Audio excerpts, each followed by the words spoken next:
Okay, I've got the SimpleX Super here, and I'm just reading about how to turn it on. You should be able to hear a little hum when the volume control is advanced all the way. If you can't hear any hum, touching a screwdriver to pin 2 should produce some hum and a loud click. Okay, let's turn it on.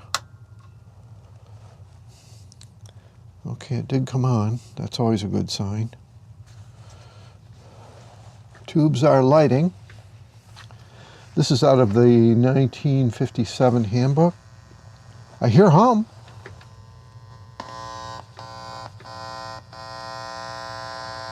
Okay, that's a good sign. I think the SimpleX Super is starting to come alive. I can actually hear some hum. It's always nice to put your finger on stuff just to verify that things are working. But hey, we got the power supply done. I've got the audio stage wired.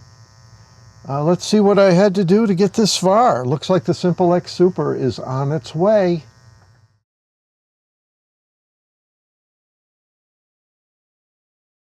Let's talk a little bit about the power supply to run the receiver. We're looking at the original schematic of the Mark I SimpleX Super, and of course they were using what was available then, the 5Y3 glass rectifier tube. Now this is a full wave rectifier tube, so you're going to take quite a voltage drop through the tube. So they had to use a fairly high voltage transformer, and basically you double the current rating. So this transformer was actually capable of 80 milliamps as shown here. You also need the 5-volt filament for the rectifier tube. They're using two 40 microfarad capacitors, both in the same package. It's a dual cap, and a 16 Henry 50 milliamp choke. And their target is 250 volts. Now you can build it like this, and this is absolutely applicable. Some people will want to build the receiver using the original glass type rectifier. Looks pretty cool and works fine. By the Mark II, they discovered that these smaller transformers were less expensive. They were coming out for radios like the Heath Lunchbox and many of the small tabletop type radios of that era in the 60s. So this transformer T2, which was a night kit transformer, became readily available. Now this is a 50 milliamp type transformer as well.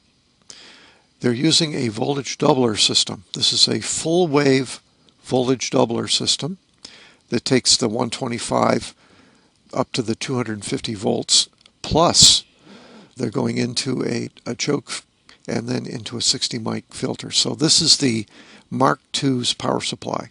If you can find a transformer like this, use it. So I want to show you a couple of alternative power supplies. This supply right here is what I'm actually using in my build.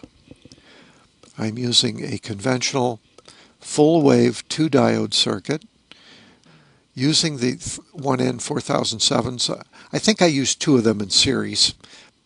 Depending on the transformer you get a hold of, a single 4007 in either spot will work fine. I just doubled it up to have a little more PIV rating on the diodes. Now if you're using a transformer like I did, and mine is 440 volts, that's the high end of a capacitance input circuit, and I am getting out 280 volts DC, which I consider to be kind of the high end of what you want to run the receiver on. So my 440 with capacitor input produces 280 volts, and that's running the audio system so far. I expect that might drop down to maybe 270 under full load.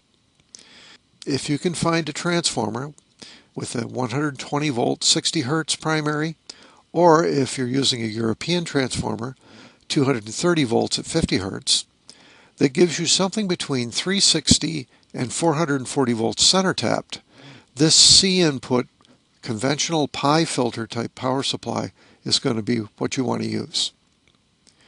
Now, if you have a higher voltage transformer, 480 to say 550 volts center tapped, get rid of this capacitor or maybe bring it over here and use the choke input type, and that will give you the similar output. So this allows you to use two different ranges on the transformers. 360 to 440 volt center tapped for capacitance input, and 480 to 550 volt center tapped if you're using choke input. That's a lot of flexibility, and you should be able to find some kind of surplus transformer that'll meet your needs. Some transformers do not have a center tap, so how are we going to handle that? Let's go to the next one. If you have a single secondary, high voltage secondary, between 180 and 230 volts, or 240 and 290 volts, you can similarly accommodate those style of transformers. These might be a little easier to get. So here's an alternative bridge type power supply, again using 1N 4007s. So I hope that gets you on your way to understanding how to use surplus transformers in the SimpleX Super power supply circuit.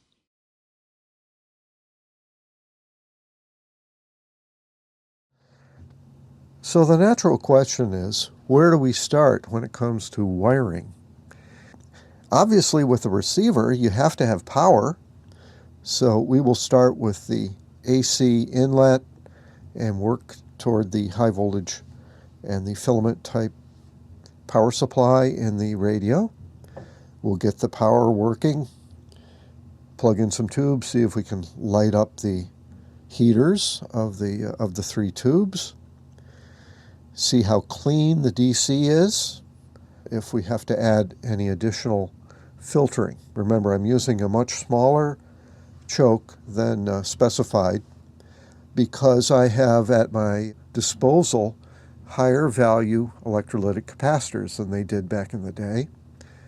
And I figure with a couple of 100 microfarad capacitors, you can do a lot of filtering. But if it isn't, we can add a small dropping resistor and do another RC section with a 100 microfarad capacitor, a second one. And I think that will give us all the DC filtering we need. The receiver is going to be very tolerant to the high voltage. In other words, this thing will run on probably anything from 200 volts all the way up to 300 volts, so it's not a concern. The target, of course, is about 250 volts as specified in the articles.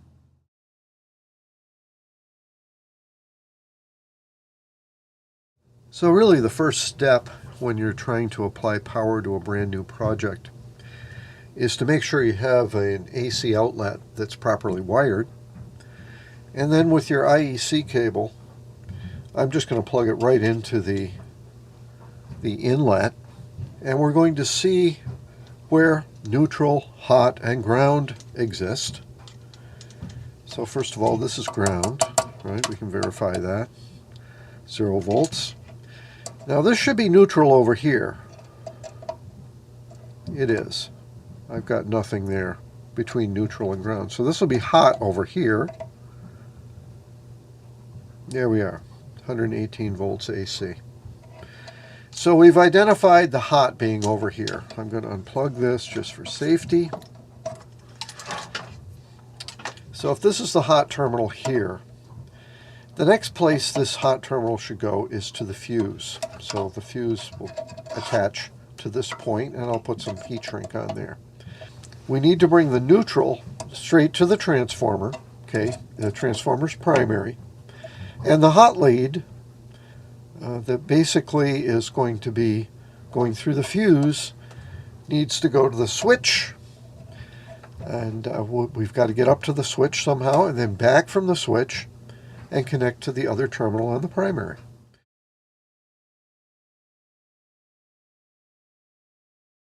So we're going to need to drill a hole and put a grommet in to run the AC up to that switch and back.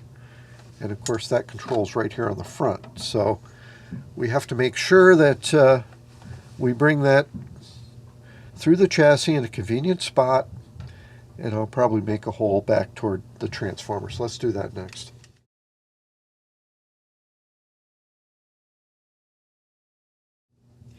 So there shouldn't be any real surprise here. I have put the grommet up front, so I've decided to come off the back of the switch, go down below the chassis, and then run the AC along the outside to minimize the noise. I was thinking of putting the grommet here originally, but that didn't make any sense. The whole thing would be out here in the open. I decided to put it underneath instead. So we need a twisted pair for the AC to go from front to back. So let's just get that done. We'll just chuck that up and just twist it. There it is. As simple as that. We now have a twisted pair to go from front to back. So on the same subject of power supply and on-off controls, if we're taking the time to build a receiver from scratch, we do need an on-off lamp. How do you even know if the receiver's on? Last-minute decisions. We're going to have a lot of those as we continue with the build. So this is the initial fire-up of the power supply, and I'm just testing the 6-volt AC outputs. So the heaters on all 3 tubes are hooked up, and I'll show you the bottom in a minute. But let's do a bring-up test. So first we turn the unit on, and I'm going to dim the light. And let's bring the 1 amp fused variac up slowly until we start to see something light. I can see that the light is starting to light. That's a good sign. Now, you might be wondering, why is that light not super bright? And that's because instead of putting a 6.3 volt type 47 in there, I have a 14 volt. So that makes the light just about perfect with 6 or 7 volts on it. And I can see that the tubes are lit up. Let's see if I can show you guys that. If you can see anything of... Okay, so you can see that this 6U8 is lit up. Okay, let's talk a little bit about the beginnings of the AC wiring on the bottom of the chassis. The power transformers here, of course. Here's the inlet. First of all, the ground connection, which doesn't need to be insulated, goes right to chassis. The white wire is neutral. Neutral goes down to one side of the primary on the transformer. Hot is over here. It goes right into the fuse, or the fuse holder.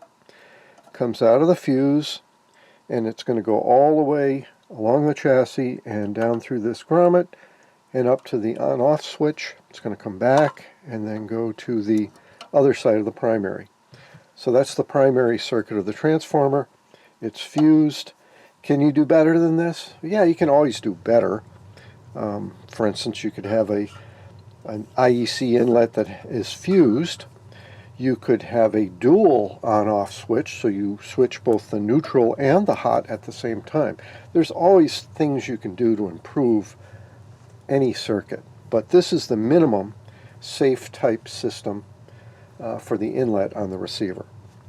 Now on the first secondary, which is lighting up the tubes, that's this twisted brown wires. Okay, one of the twisted brown wires goes up to the panel lamp, which I put on the front of the chassis, and the other secondary, which is also 6.3 volts, goes to each of the tubes, pin 4 and 5, which are the heaters for the 3 indirectly heated tubes. These are all dual tubes, so we're really talking about 6 sections here. Even though there's 3 tubes, it's really like we had 6 tubes with this circuit. Now notice that with all of the AC windings, I've got twisted pairs coming off the secondaries, and I have a twisted pair going up to the switch on the front. Let's take a look on the top of the chassis. On the top of the chassis, you can see I have the twisted pair that is going to the on-off switch, and that goes down to the fuse holder and the other side of the primary and the transformer. Notice that this on-off switch actually does have the second set of contacts, so I could indeed have switched both the primary side neutral and hot at the same time. I didn't want to go that far. Most people will not actually switch both the neutral and the hot at the same time. They just switch the hot. Here's the panel lamp that I've added at the last minute. I had an extra 6.3 volt secondary. That could have been hooked up to the same one as the other. I think that's more than capable of putting out the about 1.5 amps of AC to light up the tubes, with an extra maybe 200 milliamps for the light. I think the secondary I picked could have handled all of that. But I did put it on the unused, smaller 6.3 secondary, so it's separate from the ones that actually lights up the tube. But there we are. There's the input primary and the heater all wired. Next we go to the high voltage. So let's talk about the high voltage part of the circuit. We know the transformer is capable of putting out 440 volts center tapped. It could be as high as 450 volts center tapped. And we're only using half of the transformer for each diode because we're using the center tap ground type system. Using the rule of thumb of 2.8 or better 3 times the voltage rating, a pair of 1N 4007 should be adequate. But you know what? I'm going to put 2 of them in series on each leg just for safety.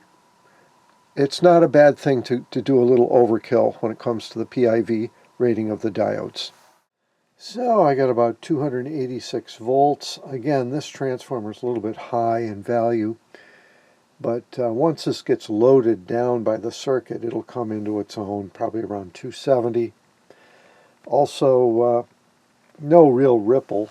I mean, if we put this in AC, and this meter can take this, by the way, you can see the ripple is very low.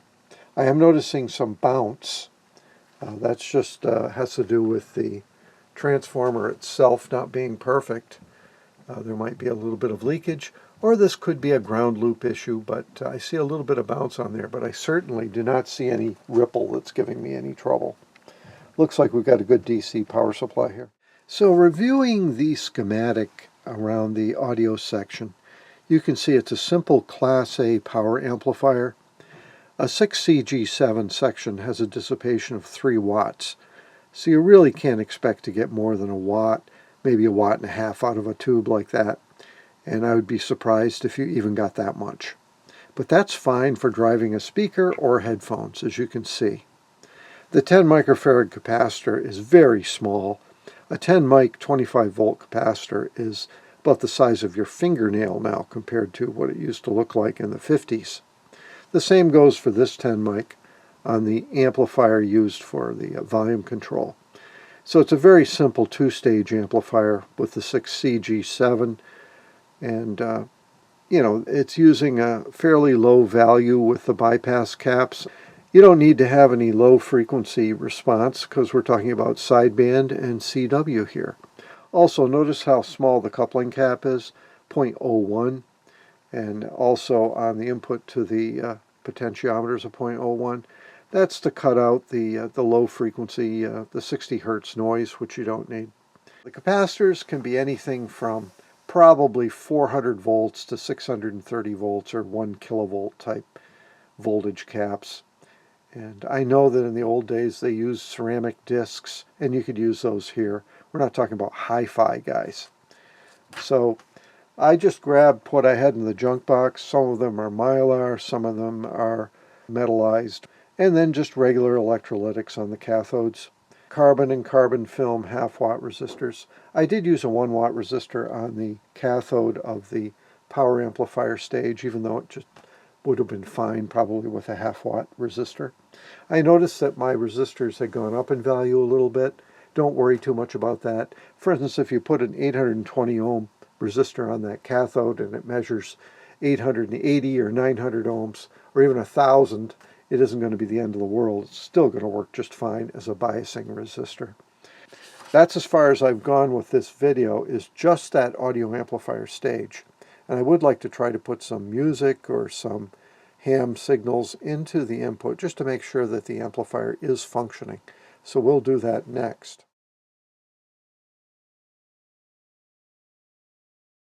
Gotcha at the bottom. Hang on, guys. I'll run this list and then we'll pick up another one. Delta Mike, Dan? Thanks, Dan. And by the way, Happy New Easter for you. I don't talk to you before the end. Zulu Lima 2, X-Ray Charlie. Zulu Lima 2, X-Ray with Charlie. Stu, Please copy Kilo Hotel 7 Delta Mike. Kilo Hotel 7 Delta Mike. Kilo Hotel 7 Delta Mike. Yeah, good morning it might be, isn't it? I'm not sure of the time zone where you are, but yeah, my name's Stu, Sierra Tango Uniform, and you're 59, sir, 5 and 9, over. Very good, Stu. Thank you very much for the 5x9. My location is Wilmington, North Carolina, on the east coast of the U.S., so my time zone's a little bit better than you might think. I used to live in Hawaii. And I have you as a 5'9 plus 10. That's 5'9 plus 10, over. Thank you very much, Dan, for the 5'9 plus present copy. Yep, really, really good reception here at my KTH in Napier. Yeah, excellent. Happy New Year. Thank you, over. No worries, no worries. And Happy New Year to you. You'll be one of the first people to check it in, I'm sure. So, 73s and take care. Back to you, Stan. Roger. Yeah, I remember living in Hawaii also, Dan, but I've got guns here they won't allow me to have in Hawaii. But I still do miss Hawaii. Juliet Whiskey, go ahead. Your call. So just testing the audio section of the SimpleX Super. I piped in some CW audio just to see how it would react.